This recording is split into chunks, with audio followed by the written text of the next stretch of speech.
पूरा विश्व इस बात को अच्छी तरह जानता है कि माननीय मोदी जी के लगातार कार्य करने की क्षमता के पीछे योग का बल ही है।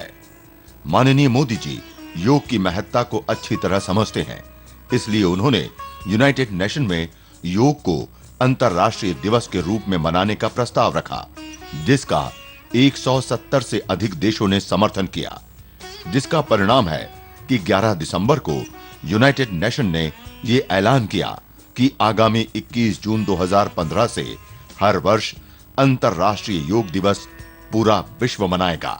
जब हम क्लाइमेट चेंज की बात करते हैं, हम होलिस्टिक हेल्थ केयर की बात करते हैं, हम प्रकृति के साथ जुड़ने की बात करते हैं, हम जब बैक टू बेसिक की बात करते हैं, तब मैं उस विषय पर आज विशेष रूप से आपसे एक बात कहना चाहता हूं। योग हमारी पुरातन पारंपरिक अमूल्य देन है। योग मन व शरीर, विचार व कर्म, संयम व उपलब्धि की एकात्मता का तथा मानव व प्रकृति के बीच सामंजस्य का मूर्त रूप है। यह स्वास्थ्य व कल्याण का समग्र दृष्टिकोण है। योग केवल व्यायाम भर न होकर अपने आप से तथा विश्व व प्रकृति के साथ तादात्म्य को प्राप्त करने का माध्यम है। यह हमारी जीवन शैली में परिवर्तन लाकर तथा हम में जागरूकता उत्पन्न करके जलवायु परिवर्तन से लड़ने में सहायक हो सकता है। आइए हम एक अंतर्राष्ट्रीय योग दिवस को आरंभ करने की दिशा में कार्य करें। भारतीय ऋषि संस्कृति परंपरा का द्योतक योग को संपूर्ण विश्व के जन जन के जीवन से जोड़ने वाले योग ऋषि स्वामी रामदेव जी महाराज के अथक प्रयासों का ही परिणाम है कि योग विश्व पटल पर स्थापित हुआ है। योग को अपने जीवन में सम्मिलित करने वाले माननीय प्रधानमंत्री नरेंद्र मोदी ने कई अवसरों व कार्यक्रमों में योग के कई पहलुओं पर प्रकाश डाला है। वे योग को उतना जानते हैं जितना कि कोई योगी। मुझे आदि शंकर की उस परंपरा में भी श्रद्धा है। आदि शंकर की परंपरा में अद्वैत के सिद्धांत की चर्चा है। ये अद्वैत का सिद्धांत भी एक प्रकार से योग का साकार रूप है, और मैं इसलिए कहता हूं कि योग का साकार रूप है कि जहां द्वैत नहीं है, जहां मेरे और तुम्हारे बीच में जुदाई नहीं है, जहां कर्ता और कर्म अलग नहीं है, जहां जन और जग विभक्त नहीं है, वहां जहां द्वैत नहीं है वहां अद्वैत होता है। और यही अद्वैत को पाना एक योग की प्रक्रिया है। कोई एक युग होगा जब हमारे पूर्वजों ने कुछ नियम बनाए थे कि साधु 7 समंदर पार नहीं जाएगा। कुछ नियम होंगे, उस काल में जरूरत रही होगी शायद। दूसरी हमारी कठिनाई रही, एक कालखंड ऐसा आया, खास करके गुलामी का कालखंड, और उस समय योग ये व्यक्तिगत विषय बन गया। और फिर तो एक ऐसी अवस्था आ गई कि भाई योग ये तो बहुत बड़े योगी पुरुष ही कर सकते हैं, सामान्य मानवी का काम नहीं है। ये तो हिमालय की गिरी कंदरा में बैठे हुए हैं, लंबे लंबे बाल हो, बहुत बड़ी दाढ़ी हो, शरीर पे वस्त्र ना हो, ठंड की अनुभूति न तो होती हो, बर्फ की शीतल लहरें भी जिनको परेशान नहीं करती हो, उस अवस्था को प्राप्त करने वाले लोग होते हैं, वही योगी पुरुष योग कर सकते हैं। ये मेरा काम नहीं है। मेरा तो ज्यादा से ज्यादा काम है इस योगी पुरुष के चरणों में बैठ करके वंदन करूं और कहीं उसके आशीर्वाद से मेरी गाड़ी चल दे। यही रूप है जिसने हमारी इस महान विरासत को बहुत नुकसान किया। ये जन जन के लिए जरूरी जो विरासत थी वो कहीं न कहीं बंधनों में बंध गई। आचार विचार के साये में हम उलझ गए। योग का निरंतर प्रचार होना जरूरी था। योग का निरंतर उत्कर्ष होना जरूरी था। योग से जुड़े हुए जीवनों की सिद्धियों से लोगों को परिचित होना आवश्यक था। लेकिन इस देश पर राज करने वाले लोगों के लिए भारत का यह सामर्थ्य अगर विश्व में गया तो भारत एक शक्ति बन जाएगा, और इसलिए भारत की मूलभूत शक्ति को भारत में ही कुचल दिया जाए, उसी के षड्यंत्रों के बीच हमारी परंपरा रही और उसके कारण हम संकटों से जिए। देश आजाद हुआ और आजादी होने का मतलब था कि यहां का सत्व, यहां का तत्व, यहां का सामर्थ्य, उसको आजादी मिले। लेकिन उस गुलामी की मानसिकता ने मैंने ऐसा झकझोर के रखा था कि हम डरने लगे कहीं योग ये हमारा पुराण पंथी तो नहीं है, ये नाक पकड़ के बैठना, दुनिया कहीं हमारा मजाक तो नहीं उड़ाएगी। दुनिया उपग्रह छोड़ रही है, हम पूर्वग्रहों से जिंदगी जी रहे हैं, तो विश्व में हमारा चेहरा क्या होगा? ये दुनिया के सामने अपना चेहरा दिखाने के पागलपन में हमने अपनी इस विरासत को कम आंक दिया। ऐसा ही लगा कि योग तो हमारे काम का नहीं, हमारे विषय नहीं है ये तो, और कभी कभी तो दुर्भाग्य उसको सांप्रदायिकता के साथ भी जोड़ दिया गया। और हम ही ने हमारी इस महान परंपरा को हम कल्पना न कर सके इतना बड़ा भयंकर नुकसान किया। मित्रों, कुछ लोगों को लगता है अगर पद्मासन कर लें तो उसको लगता है कि मोक्ष का रास्ता मिल गया, और इसलिए कुछ लोग आसन को ही योग मान लेते हैं और कभी कभी कहते हैं मैं योग नहीं कर सकता क्योंकि मेरा शरीर झुकता नहीं है, बैंड नहीं होता है, और तभी से उसको योग कठिन लगने लग जाता है। जो लोग सर्कस में काम करते हैं उनका शरीर तो कितना लचीला होता है, हर दिशा में मुड़ता है, रबर की तरह मुड़ता है। क्या सर्कस में काम करना हर व्यक्ति योगी है क्या? अगर शरीर रचनाओं का अंग को मोड़ना मरोड़ना यही योग होता तो सर्कस में काम करने वाला हर व्यक्ति योगी होता। लेकिन योग वह नहीं है। ज्ञान, कर्म और भक्ति, ये तीनों को संतुलित रूप में, सम्यक रूप में निर्धारित मार्ग पर ले जाने का सामर्थ्य जिसमें है वह योग है। मन, वचन और बुद्धि, इन तीनों के बीच में दुराव हो, तीनों के बीच में टकराव हो, तीनों की दिशा अलग हो तो जीवन कभी सार्थक नहीं होता है, इच्छाएं कभी परिपूर्ण नहीं हो सकती है। और मनुष्य भी भरोसे लायक तब बनता है जब मन, वचन और बुद्धि, इन तीनों के अंदर एक सायुज्य हो, संतुलन हो। योग उस अवस्था को प्राप्त करने का अवसर देता है। यह रोग मुक्ति का मार्ग है। मैं कहता हूं योग भोग मुक्ति का भी मार्ग है। महर्षि अरविंद ने योग को राष्ट्र शक्ति का आधार बनाया था। योगी श्री अरविंद के नाम में वो जाने गए और उन्होंने कहा था कि मैं आध्यात्मिक चेतना के माध्यम से, और वो तो वहां तक कहते थे कि मनुष्य की विकास यात्रा की पूर्णता नहीं है अगर योग से जुड़ा हुआ मनुष्य महामानव की दिशा में प्रगति करता है। और वह, हम आज भले मानव देह, मानव के रूप में क्यों न हो, लेकिन अगर हमारे भीतर योग हो और हम योग को समर्पित हो तो हम महामानव बनने तक की उस क्षमताओं को प्राप्त कर सकते हैं जो विराट रूपों की हम चर्चा करते हैं। चाणक्य ने भी बहुत बड़ी योगी की चर्चा की है।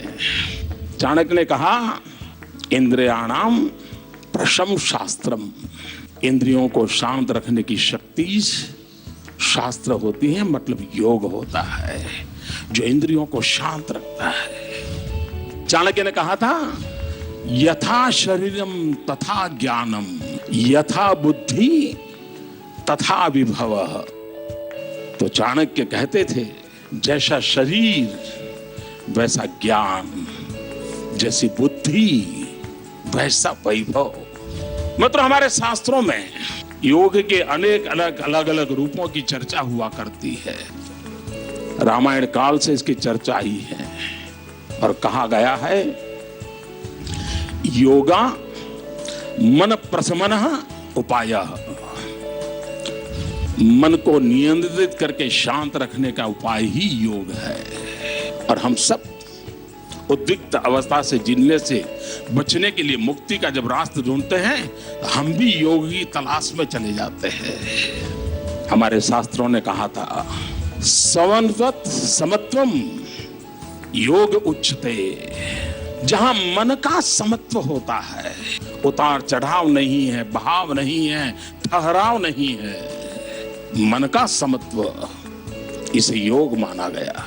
जो जीवात्मा को परमात्मा के साथ जोड़ता है, जो जीव को शिव के साथ जोड़ता है, वह योग है। हम एक भोगवादी जीवन की ओर चल पड़े हैं। हम स्व सुख को श्रेष्ठ मानने लगे हैं, तो हमारा योग नया रूप धारण कर लिया है। तो हमारा योग क्या है? प्रयोग, उपयोग, किसी का भी उपयोग कर लो। तो हमने व्यक्तिगत आशा आकांक्षाओं की पूर्ति के लिए उपयोग को प्राथमिकता दी है, योग से हम विमुख हो गए हैं। हमारे प्रयत्नों से नहीं, लेकिन विश्व भर में मानव मन इतना क्षुब्ध है, परेशान है, वो शांति की तलाश में है। उसे वैभव सुख नहीं दे रहा है, उसे शांति चाहिए, उसको चैन चाहिए। हम मटेरियलिस्टिक वर्ल्ड से कुछ रुकने की संभावनाएं बहुत कम दिखती है, और नहीं आज कोई ताकत पूरे समाज को मटेरियलिस्टिक अप्रोच से बाहर निकाल सके। 5, 50, 100, 1000, लाख, 2 लाख मनुष्यों को शायद निकाल सकते हैं, पूरी समाज व्यवस्था को नहीं निकाल सकते। और तब जाकर के हर समाज में एक नई विधा को विकसित करना जरूरी होता है।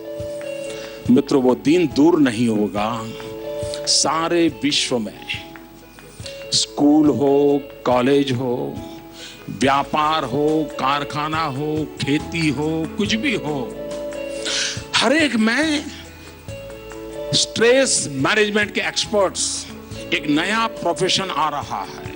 और आप देखना, हर लोग अपने परफॉर्मेंस को सुधारने के लिए स्ट्रेस मैनेजमेंट को इनबिल्ट अपनी व्यवस्था में स्वीकार करेंगे।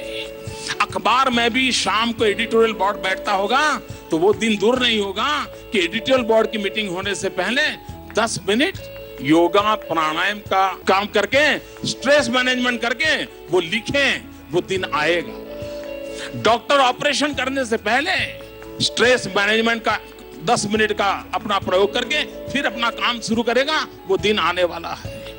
जो छोटे बच्चे स्कूल में फेल हो जाने के कारण आत्महत्या की ओर चले जाते हैं, डिप्रेशन की ओर चले जाते हैं, जिंदगी में कुछ भी बुरा हुआ तो डिप्रेशन आ जाता है, और ये सिर्फ पश्चिम की दुनिया को आता है ऐसा नहीं, ये बुराइयां हमारे यहाँ भी आ रही है। पहले तो हम एक जॉइंट फैमिली में थे, एक बृहद परिवार होता था, और स्ट्रेस मैनेजमेंट का एक बहुत बड़ा नेचुरल मैकेनिज्म हमारी सोशल व्यवस्था में था। अगर बच्चा बेचैन है तो कभी दादी ठीक कर लेती है, कभी दादा ठीक करते हैं, कभी चाचा ठीक करते हैं, कभी मौसी ठीक कर लेती है, और उसके स्ट्रेस को रिलीज होने की व्यवस्था रहती थी। आज सब दूर माइक्रो फैमिली हो रहे हैं। माइक्रो फैमिली में भी पत्नी नौकरी पे चली जा रही है, पति नौकरी पर चल जा रहा है, बच्चे का स्ट्रेस बढ़ता जा रहा है, और 12-15 साल की उम्र में आते आते बंदूक उठाने का मन करता है, कभी खुद को मारने के लिए, कभी किसी और को मारने के लिए। समाज इस दिशा में जा रहा है। अगर बाल मन के अंदर ये हिंसा का भाव भर गया है, तो समाज व्यवस्था कहाँ बनेगी? उसको कौन बचाएगा, कौन रोकेगा? और तब जाकर के आने वाले दिनों में ये स्ट्रेस मैनेजमेंट शब्द के भीतर पूरी योग कल्चर, योग यूनिवर्सिटी, योग विद्या ये जीवन में प्रवेश करने वाली है। मित्रों, इन दिनों पश्चिम ने खोज की है। वो खोज ये है कि आज सॉफ्टवेयर के माध्यम से, एक प्रोग्राम के माध्यम से, अगर सुबह ब्रह्म मुहूर्त में आपके शरीर पर वो सारे साधन लगा करके वो जांच सकते हैं कि आपके ये जो चक्र हैं वो संतुलित अवस्था में है कि नहीं है। दुनिया के श्रेष्ठ जाने माने लोगों का उन्होंने सारा डाटा कलेक्ट किया है। बड़े भयानक में भयानक जो गुंडे लोग होते हैं, जेलों में पड़े हैं, क्रिमिनल एक्ट करना ही उनके डीएनए में है, उनके टेस्ट किए हैं। बड़े बड़े राजनेताओं के किए हैं, योगियों के, त्यागियों के, तपस्वियों के किए हैं। दुरावस्था में जिंदगी जीने के लिए मजबूर, आर्थिक संतुलन के लिए मेहनत करने वाले मजदूर के भी किए हैं। विश्व के हर समाज का किया है। उस पर इन दिनों रिसर्च चल रहा है। मित्रों, इस योग की हमारे पूर्वजों ने हमें जो विज्ञान दिया है वो दिन दूर नहीं है कि पूरा मेडिकल साइंस करवट बदल देगा। हम देखते हैं कि पुराने जमाने में जब हम भी, हमारे यहाँ कोई संत महात्मा की फोटो हुआ करती थी, कोई भगवान की फोटो हुआ करती थी, तो उसके माथे के आसपास एक बहुत बड़ा तेजो वलय उसका पेंटिंग हुआ करता था। कोई ऐसा महापुरुष नहीं होगा, संत पुरुष नहीं होगा जिसके चित्र में पीछे तेजो वलय का प्रिंटिंग किया ना होगा। कभी कभी लोग मानते थे ये तो एक शोबाजी है, एक शायद एक आर्ट वर्क है। मित्रों, विज्ञान ने स्वीकार किया है कि शरीर के चारों तरफ, हर अंग के चारों तरफ एक ऑरा होता है। अगर उस ऑरा के माध्यम से हम चाहें तो व्यक्ति को 20 साल के बाद किस प्रकार की शरीर में कमियों की संभावना है उस ऑरा से तय किया जा सकता है। और जापान ने, एक साइंटिस्ट ने एक कैमरा की खोज की है, उसको किलियन फोटोग्राफी कहते हैं। और मैंने जब पहली बार जीवन में किलियन फोटोग्राफी के लिए जो कैमरा उपयोग होता है उसको देखने गया था मैं, तब उसकी साइज हुआ करती थी वॉशिंग मशीन की साइज का कैमरा हुआ करता था। और मैं गया था योगा की ट्रेनिंग के लिए कि एक स्थान पे 40 दिन मुझे वहां रहना था। मैं बहुत मेरे पुराने समय की बातें कर रहा हूं आपके साथ। और उन्होंने मुझे कहा कि 40 दिन में आपका योगा का जो कुछ भी होगा उसके पूर्व हम आपके ऑरा की फोटोग्राफी करना चाहते हैं। मैंने कहा मुझे खुशी होगी। मैं थोड़ा बहुत किताबों से इन विषयों को मैंने पढ़ा था, जाना था। तो उन्होंने उस वॉशिंग मशीन जैसे इतने बड़े कैमरा पर मेरा अंगूठा रखा और उस पर मुश्किल से 5-7 सेंटीमीटर का ऑरा था। उसकी फोटो निकाली, उस फोटो को रखा। 40 दिन के बाद जब मेरा वो पूरा ट्रेनिंग पूरा हुआ तो फिर वो मुझे कहा गया कि आपको जाने से पहले फिर से एक बार आपका ऑरा का फोटो निकालेंगे। और मित्रों, मैं अपने अनुभव से बताता हूं कि इस मेरी 40 दिन की ट्रेनिंग के पहले जब मैंने ऑरा निकाला तो मुश्किल से 5-7 सेंटीमीटर का ऑरा था। और 40 दिन के बाद जब उसी अंगूठे का ऑरा निकाला तो पूरे उस कैमरा के बाहर ऑरा चला गया। ये योग का सामर्थ्य है जी। 40 दिन के भीतर भीतर इसकी अनुभूति हो जाती है। तो हमारे यहाँ एक कहावत है गुजराती में, अन्न एवो ओडकार। वो सिर्फ भोजन की तारीफ करने के लिए नहीं है, जीवन में उसका स्थान क्या है उसको सरल भाषा में हमारे पूर्वजों ने एक कहावत के रूप में रखा है, अन्न एवो ओडकार। हमारे यहाँ अन्नमय कोश, मनोमय कोश, ज्ञानमय कोश, प्राणमय कोश, प्रज्ञामय कोश, इन 5 कोश की चर्चा होती है। और यही हमारी जीवनचर्या, दिनचर्या, खान पान, विचार, आचार, पठन पाठन, इन सब से एक ऑरा तैयार होता है। हम गर्भ में होते हैं तभी ऑरा तैयार होना शुरू होता है। बालक भी जन्म के समय एक ऑरा के साथ निकलता है और आगे चल करके उसकी आदतों के अनुसार वो ऑरा शेप लेता है। और आज विज्ञान कहता है कि आपकी बीमारी तय करने के लिए कोई पैथोलॉजी लेबोरेटरी तक जाने की जरूरत नहीं पड़ेगी। ऑरा से तय होगा कि आप में ये कमी है, ऑरा से तय होगा इतने समय के बाद ये कमी आएगी, और ऑरा से तय होगा कि आप अगर इन 10 साल के अंदर इस प्रकार की हैबिट चेंज करें तो आपका ज्ञानमय कोश, प्राणमय कोश, अन्नमय कोश, प्रज्ञामय कोश ये सब परिवर्तित होगा और आप उससे बच सकते हैं। मित्रों, योग का विज्ञान इतना साइंटिफिकली अब स्वीकृत हो रहा है। जब यह स्वीकृत हो रहा है तब उसको वैज्ञानिक रूप में स्वीकार करके हम जीवन का हिस्सा कैसे बनाएं, हमारे और योग के बीच अद्वैत न रहे, हर हमारे जीवन की क्रिया प्रक्रिया स्वयं अपने आप में एक योग बन जाए। तो एक तो इस पहलू मेडिकल साइंस का एक नया पहलू खुलने वाला है, वो विज्ञान के स्वीकार कर लिया है। मैं मानता हूं पूरे विश्व में पहुंचने के लिए, पूरे विश्व को अपना बनाने के लिए, पूरे विश्व का भला करने के लिए, वसुधैव कुटुंबकम को सच्चरितार्थ करने के लिए अगर आज सरल में सरल कोई रास्ता है तो वह योग है। योग के सच्चे रूप को, योग के सामर्थ्य को और एक एक व्यक्ति को आत्मसात करना है। और इसलिए हमारे लिए बहुत बड़ी आवश्यकता है कि हिंदुस्तान में योग के उत्तम टीचर तैयार हो। और जैसे योग टूरिज्म की संभावना की चर्चा हो रही है, वैसे ही पूरा विश्व योग एक्सपर्ट को इनवाइट करेगा और हिंदुस्तान से लाखों लोग रोज जाते होंगे। क्या मैं तो उस देश में जा रहा हूं, स्कूल में मुझे 3 महीने का योगा सिखाने का काम मिला है। लेकिन ये कब होगा? हमें अच्छे योग टीचर तैयार करने होंगे। महाराष्ट्र